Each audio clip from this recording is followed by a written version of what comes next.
Why $200,000 hits different than every other milestone. So picture this. You're sitting at your desk, maybe it's a Sunday evening, and you open your banking app, like you do every few days. Honestly, probably more than you should. And you stare at the number on the screen. And the number is fine. It's decent. You've been building this up for a while. You've skipped things. You've said no to trips. You've meal prepped when you didn't want to. You've made real sacrifices. But something feels weird. Because the number keeps growing, and yet something about it just doesn't feel the way you expected it to feel. You remember when you hit $10,000 and it felt electric. You remember when you crossed $50,000 and you genuinely called someone, maybe your mom, maybe your best friend, just to share it. But now you're sitting somewhere in the $180,000 range, creeping towards something bigger, and you're not even sure how you're supposed to feel about it anymore. And that's kind of what got me obsessed with all of this in the first place. My name is Adam, and I spend probably way too much of my time thinking about money. Not just the math of it, but the psychology. Why certain numbers feel transformational, and others feel almost hollow. Why some milestones make people feel free, and others make people feel strangely anxious. Why two people can hit the exact same net worth and have completely opposite emotional reactions to it. It's fascinating to me, honestly, because what I've come to realize, and this is what this whole video is about, is that $200,000 is genuinely different. Not just bigger, not just more zeros. Different in a way that most people don't fully appreciate until they're standing right at the edge of it. And I want to walk you through exactly why. Because I think by the end of this, you're going to look at that number completely differently. Whether you're far away from it, right around the corner, or somehow already past it without really understanding what just happened to you. Let's get into it. Okay, so first, let's talk about the journey that gets you to $200,000, because I think context matters here. Your first $1,000 saved feels massive, and honestly, it is. Because for a lot of people, getting to $1,000 in savings is the first time in their life they felt like they have a financial cushion at all. It's the first time the account doesn't go to zero before the next paycheck. It represents something emotionally enormous. Safety, relief, a quiet exhale. Then $10,000 hits, and it's like crossing into new territory. You feel legitimately solid. You feel like an adult. You feel like, okay, something actually went right here. $50,000, that one's interesting. That one starts to feel like real money. Like if something went seriously wrong, if you lost your job, if the car died, if you had a medical situation, you could actually handle it. That number carries a weight of genuine security. But here's the thing, and this is what I want you to sit with for a second. Every single one of those milestones, $1,000, $10,000, $50,000, they all feel important primarily because of what they represent emotionally in the moment. They feel big because the jump from nothing to something is psychologically enormous. The first time you save $1,000 is way more emotionally significant than saving your 100,000th. That's just how humans work. And $100,000, which is often talked about as the holy grail of early wealth building, is celebrated mainly because of what it symbolizes. 6 figures, a psychological threshold. People make YouTube videos about it. People put it on vision boards. It feels like graduation day. But $200,000 is different for reasons that have nothing to do with symbolism. And that distinction, practical versus symbolic, is kind of the core of everything I want to talk about today. The compound interest shift that actually changes your math. Let me tell you something that sounds simple, but took me an embarrassingly long time to actually feel in my gut. When you have $200,000 invested, and I'm talking actually invested in index funds or the market, not just sitting in a savings account, the math starts doing something genuinely wild. At a fairly average long-term market return of roughly 7% annually, $200,000 is generating around $14,000 per year in growth, just sitting there without you adding a single cent. That's roughly $1,150 per month in growth, passively. Now here's where it gets interesting. My friend Lewis, we've talked about money stuff for years. He's one of those guys who actually sits down and runs the numbers on things. He put it to me this way once. He said, Adam, at $200,000 invested, your money's working harder than most people's side hustles. And that genuinely stopped me because he's not wrong. A lot of people are grinding on weekends, picking up extra shifts, selling stuff online, doing whatever it takes to generate an extra $500 or $1,000 per month. And that hustle is real, man. I respect it. But the person who has $200,000 invested is already doing that automatically every single month without waking up earlier or staying up later. Now, contrast that with $50,000. At 7%, $50,000 is growing by roughly $3,500 per year, about $290 per month. Meaningful, yes, but life-changing? Not quite. Not yet.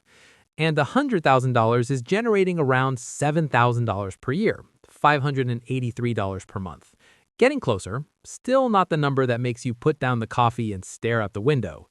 But $200,000 at $14,000 of passive growth per year is the first number where compound interest stops feeling like a concept you read about and starts feeling like something that's actually working for you in a tangible, monthly impact kind of way.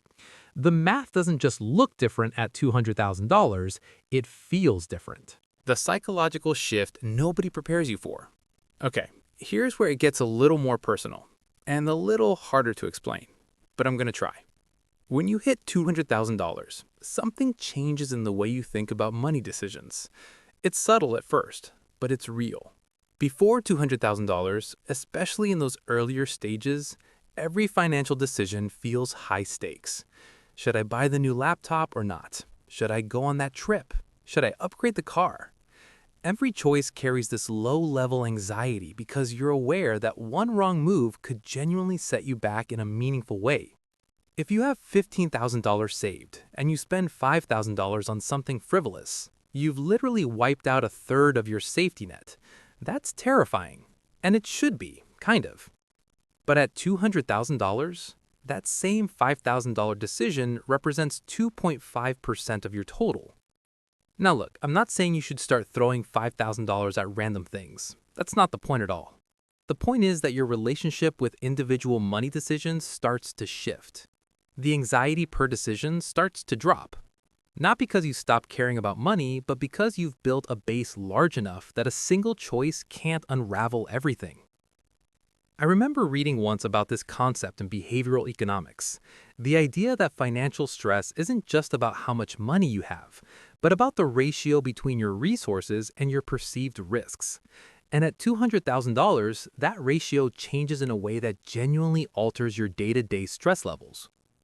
You start sleeping a little better. You start making decisions from a slightly calmer place.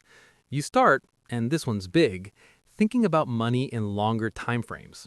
Instead of how do I survive this month, you're thinking, what do I want my life to look like in 10 years? That cognitive shift is enormous, and it really does start happening somewhere around this number. The options that quietly open up. One of the most underrated things about $200,000 is that it's not just a number. It's a set of options. Quiet, unannounced options that show up in your life without fanfare. Let's say something changes at work. Your boss becomes unbearable. The company starts going in a direction you don't believe in. The job that used to feel okay now feels like it's slowly draining something out of you. Before $200,000, you probably stay because you have to, because the risk of leaving is too real. After $200,000, you have a runway. You have, depending on your lifestyle, potentially 1 to 3 years of actual living expenses covered, especially if you're thoughtful about it. That's enough to make a move, enough to start something new, enough to take a calculated risk on yourself. This is what people mean when they talk about FU money, though I prefer to call it freedom money. And honestly, $200,000 is the first realistic version of that for most people. Not the full version, not the retire on a beach version, but the I have real options and I'm not trapped version. I think about my friend Lewis again here. He was in a job a few years ago that was paying well but making him genuinely miserable. And for the longest time, he stayed because he felt like he had no choice. Then he hit a point, somewhere around the $180,000 to $220,000 range in savings and investments, where he just quietly, calmly, without drama, started looking for something different. He wasn't desperate. He wasn't panicking. He was negotiating from a position of security. And he ended up in a much better place professionally and personally. The money didn't solve his problem, but it gave him the space to solve it himself. That's what $200,000 actually buys you. Not things, options. Why it's harder to get excited about and why that's actually a good sign. Here's a slightly weird thing I want to talk about, and it's something I genuinely don't think people mention enough. A lot of people who are closing in on $200,000 or who have just crossed it report feeling kind of flat about it. Not unhappy, not ungrateful, just quieter about it than they expected. Less fireworks, less calling people on the phone. And some people interpret that flatness as something being wrong, like maybe they're not as motivated as they used to be. Maybe they've lost the fire. Maybe they're becoming complacent. But I actually think the opposite is true. I think that emotional flatness is one of the healthiest signs you can have in your financial journey. Here's why. The early milestones feel electrifying, partly because they're triggered by the novelty of saving. The first $1,000 is exciting because you've never had $1,000 before. The emotion is a response to a new experience. But by the time you're at $200,000, saving is no longer new. It's a habit. It's infrastructure. It's as automatic and unremarkable to you as brushing your teeth. And things that are genuinely integrated into your identity don't give you a dopamine spike every time you do them. They just quietly work. The people who are most excited about every individual savings milestone are often, interestingly, the people who are still fighting against the habit. People for whom saving is still an effort, still a struggle, still something they have to consciously choose. And that's fine. That's real. But the goal is to get to a place where saving just happens, where it's so built in that you barely notice it. And $200,000 is usually the milestone where that transition is complete, where saving has stopped being something you do and becomes something you simply are. The acceleration nobody tells you about. Okay, this is the section I get most excited to talk about, because this is where the math turns genuinely beautiful if you let yourself see it. Most people understand compound interest conceptually. They know it means your money earns money. They've seen the charts, they've heard the Einstein quote about it being the eighth wonder of the world. Whether or not he actually said it is up for debate, honestly, but they understand the idea. What most people don't emotionally internalize is how dramatically the acceleration changes after $200,000. Let me walk you through this quickly. If you're investing, let's say, $1,000 a month, which is a reasonable, achievable number for someone on a decent income who's been building good habits, and you're starting from zero, it takes you somewhere between 6 and 7 years to get to your first $100,000, assuming average market returns. That's a long time. That's a lot of months of discipline. To get from $0 to $100,000, roughly 6 to 7 years. To get from $100,000 to $200,000, roughly 3 to 4 years. To get from $200,000 to $400,000, roughly 3 to 4 years again, but now you're doubling instead of adding. You see what's happening? The time stays roughly similar, but the amount of wealth being created in that time is doubling, and then doubling again. The ground to cover per unit of time starts multiplying in a way that simply wasn't possible before. By the time you have $200,000 working for you, each passing year, even without any additional contributions, is worth somewhere between $12,000 and $18,000 in market growth, depending on how the year goes. That's a meaningful chunk of money appearing essentially without direct effort on your part. And as the base grows, so does that annual growth figure. This is what people mean when they say the first $100,000 is the hardest. It's not that it requires more work. It's that after a certain point, the money itself starts to carry more and more of the load. You go from pushing a boulder up a hill to riding a snowball down one. And somewhere around $200,000, the momentum becomes undeniably real. The dangerous trap that comes with this milestone. All right. I'd be doing you a disservice if I only talked about the good stuff, because $200,000 comes with a real trap, and a lot of people fall into it. The trap is called lifestyle inflation. And at $200,000, it gets sneaky. Here's how it works. You've been disciplined for years. You've been saying no. You've been making thoughtful choices. And now you've hit $200,000 and things are genuinely going well. The compound growth is starting. The options are opening up. The stress is lowering. And somewhere in your brain, a quiet little voice starts saying, "You've earned this. You can loosen up a little." And that voice isn't entirely wrong. Balance matters. Enjoying your life matters. I'm never going to tell you to suffer indefinitely in the name of wealth building. That's not a philosophy I believe in. But here's the danger. The jump from a disciplined $200,000 to a slightly less disciplined $200,000 is enormous in terms of long-term outcomes because of the compound growth we just talked about. Every dollar that stays invested at this point is worth dramatically more in the future than a dollar you invested in year one. Loosening up at $200,000 is, mathematically, the most expensive time to loosen up. I think about it like this. Imagine you've been running a marathon, and you're at mile 20. You can see the end in the distance, and someone offers you a really comfortable chair. Getting into that chair at mile 20 is far more costly than getting into it at mile 2, because you're so close, and stopping now means everything you've already done takes longer to pay off. The move at $200,000 is to acknowledge the milestone, feel genuinely proud of it, maybe celebrate it in a reasonable way, and then keep going. Not with the frantic energy of someone who has nothing, with the calm, grounded energy of someone who knows exactly where they're headed. The next chapter after $200,000. So what do you actually do with this milestone? Where do you go from here? The first thing I'd say is, don't change the fundamentals. Whatever got you to $200,000, those behaviors work. The savings rate, the investing habits, the general philosophy of living within your means, don't mess with what's working. The biggest mistake people make at this stage is thinking the milestone means they've figured it out and they can now relax the inputs. You haven't finished. You've entered a new phase. The second thing is, now is actually a great time to get intentional about what you're building toward. Early in the wealth building journey, the goal is often fairly simple. Just save more, spend less, invest consistently. But at $200,000, you're far enough along that it's worth asking some bigger questions.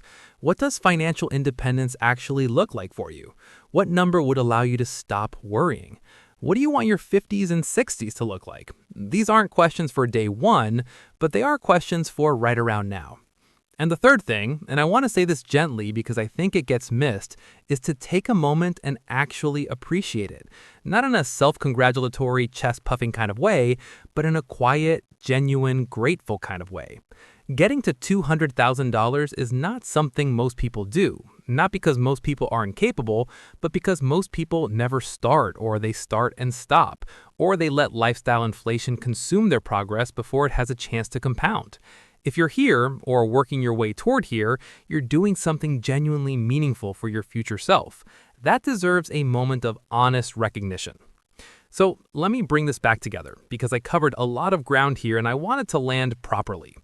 $200,000 is different from every other milestone for reasons that go beyond the number itself. It's the threshold where compound interest stops being a theory and becomes a tangible monthly force in your financial life. It's the point where your money is, in a very real sense, working as hard as a part-time job without you having to show up. It's where the psychological relationship with money shifts from reactive to proactive, where decisions get made from calm instead of fear. It's where real options show up, the option to take a risk, to change course, to walk away from something that isn't working, options that simply don't exist at $10,000 or even $50,000. It's where lifestyle inflation becomes the most dangerous trap, and therefore where staying disciplined matters more than it ever has before. And maybe most importantly, it's a mirror that shows you something true about yourself, that you can do hard things over long periods of time, that you can resist the noise, that you can build something quietly and consistently when a lot of the world is telling you to consume instead. I think about my friend Lewis sometimes and where he is now versus where he was when he felt trapped. And the difference wasn't luck. It wasn't a massive salary. It was time and habit and the slow accumulation of a number that eventually gave him his life back on his own terms. That's what $200,000 actually is. Not a finish line, not a trophy, a turning point. The moment where the journey you've been on starts to carry you instead of the other way around. So if you're not there yet, keep going. Every month matters more than you think. And if you're already there, don't stop. The best part of the math is still ahead. Thanks for watching. Take care of yourselves.